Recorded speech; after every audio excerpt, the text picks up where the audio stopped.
बहुत सारी चीजें होती हैं। जैसे सबसे पहले हमने लिखा है घन। घन जो होता है अंग्रेजी में बोलते हैं क्यूब, ऐसे होता है, देखो ये, ठीक है। इसमें जैसे अपना पासा नहीं होता है, सेम वैसे ही रहेगा। इसमें क्या होता है कि चारों तरफ से बराबर तुमको दिखाई पड़ेगा, ठीक है। और जो ये होता है ऐसे ऐसे फेस, इसको हम लोग फेस बोलते हैं और हिंदी में बोलते हैं फलक। तो गिन के देखो इसमें कितने फलक हैं, 1 2 3 4 5 और 6 फलक हो गया। ऐसे याद कर लेना, 6 फलक इसमें होते हैं। इसके बाद किनारा की अगर बात की जाए तो देखो 1 2 3 4, 4 किनारा ऊपर से हो गया, और 4 किनारा ऐसे देखो 2 3 4, 4 ऐसे हो गया, 4 4 8 हो गया। फिर नीचे से भी 4 किनारा है कि नहीं है? तो 4 किया कितना किनारा हो गया, 12 किनारा होता है। इसके बाद शीर्ष की बात किया जाए, शीर्ष मतलब होता है कोना, जितने कोने इसमें दिखाई पड़े। जैसे अपना कमरा भी है, इसमें भी गिन सकते हो कोना। इसमें देखो 1 2 3 4, 4 कोना ऊपर हो गया, नीचे से 5 6 7 8 कोना हो गया। तो ऐसे होता है अपना क्यूब। अंग्रेजी में क्यूब बोलेंगे, हिंदी में घन, ठीक है।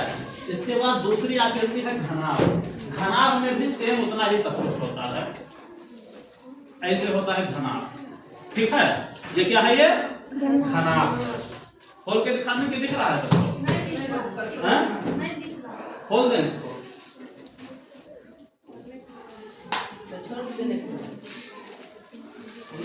नहीं देखो, अब इसको खोल के क्या करोगे, रहना तो दोस्त। ये है घनाभ। घनाभ में भी सेम उतना ही होता है।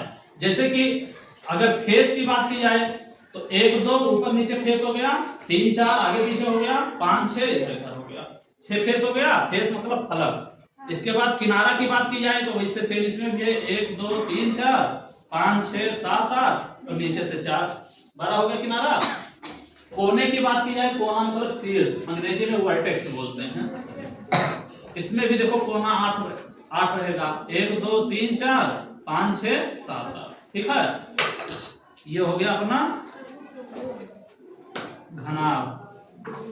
अगली आकृति है गोला।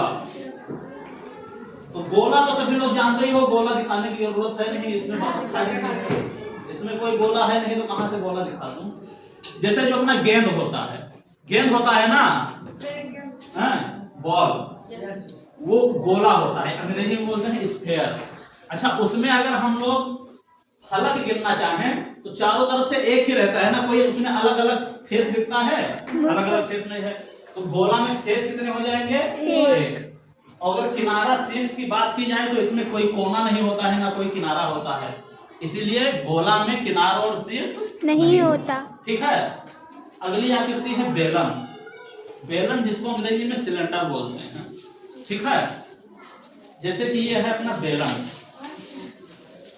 ये क्या है, बेलन। बेलन जैसे है ना, ऐसे ऐसे पीसो बेला, रोटी बेलने के लिए बेलन होता है ना, अंग्रेजी में बोलते हैं सिलेंडर। जो सिलेंडर गैस खाना बनाने के लिए होता है, वो भी ऐसे शेप में होता है ना, ठीक है। तो इसी को हम लोग बोलते हैं बेलन। अब इसमें अगर हम गिनना चाहें फलक, फलक मतलब फेस, तो एक फेस तो ये ऐसे गोल गोल हो गया, है कि नहीं है। दूसरा एक ऊपर है और तीसरा एक नीचे है। तो कितने फलक हो गए इसमें, 3 फलक। बोला करो, हाँ। जैसे इसमें फलक की बात की जाए, फलक मतलब होता है फेस अंग्रेजी में। तो एक फेस तो ये हो गया इसका, जो गोल गोल है इसे।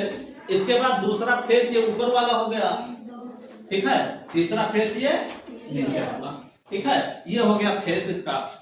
इसके बाद अगर बात किया जाए किनारा, ठीक है, तो एक किनारा ये ऊपर से है, ठीक है, एक किनारा नीचे से है, तो कितना किनारा हो गया, 2। इसके बाद अगर शीर्ष की बात किया जाए तो शीर्ष मतलब होता है कोना। कोई इसमें कोना दिख रहा है तुमको कहीं पे, कोना नहीं है ना, तो बेलन में इसका मतलब कोना नहीं होता है, शीर्ष नहीं होता है, ठीक है। इसके बाद कौन सा है, संघ।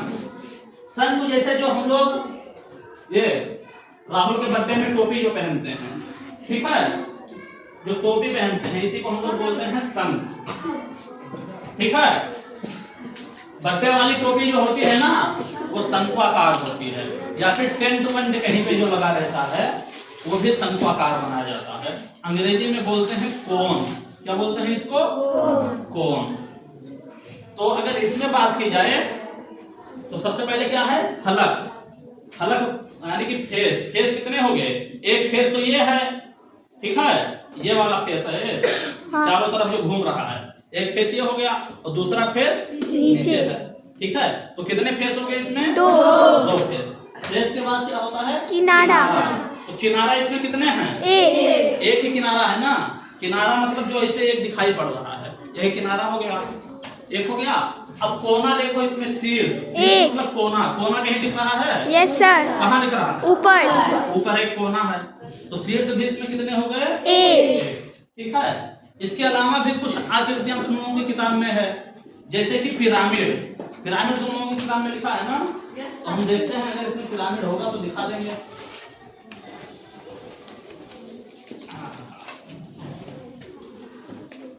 यह है अपना पिरामिड। पिरामिड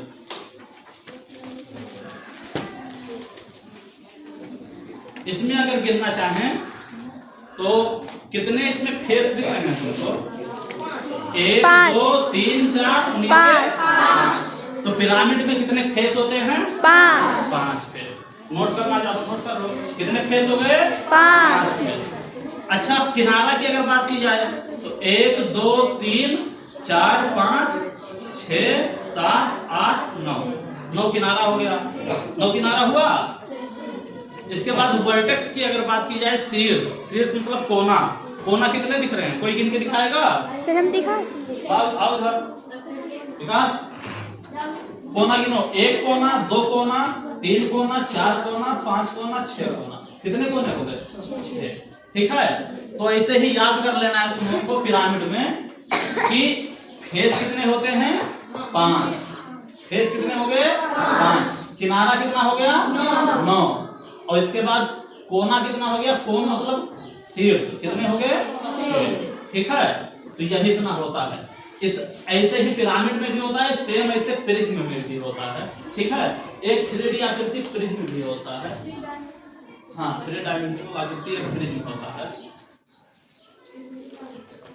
1 2 3 4 1 2 3 4। इसमें अगर देखा जाए तो फेस कितने हैं? 4 फेस हैं, ठीक है। कोना अगर देखा जाए 4 कोना है कि नहीं है? 1 2 3 और ऊपर 4 कोना। किनारे की बात की जाए तो 1 2 3 4 5 6, ठीक है। 6 हो गया। याद कर लो बस, यही इतना है, ठीक है।